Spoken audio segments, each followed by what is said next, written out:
jamono ji ñu ci bëree bëri di wax na réewum Sénégal ci ak guuta lay waaja tàbbi ba tax na mbir yu bëree bëri lu fi musul woon a am ñuy am fu demee ba 2023 ñuy coupé ay internet ndax wàllum politicien kon nag ne mën na Sénégal jamono ji ci ak guutu dëgg ci la nar a dugg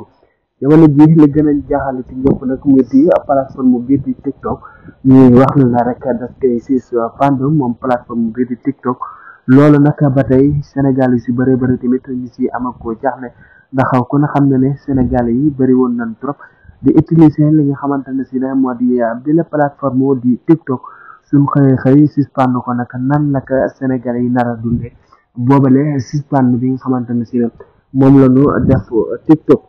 loolu rek moo ko waral rek mu doon procès bu Ousmane Sonko bi xamante ne si ne rek am na ko wàllu yoon ba tax na rek ñu daa cité say mandat dépôt boobu ba léegi nag mën na ne parce que mandat dépôt mbir yu bëri bëri xaw na ci ginnaawam loolu di pro di Ousmane Sonko doon faral di wax naan nga kaa tëj waaye boo ko tëjee ba pare lan mooy xew après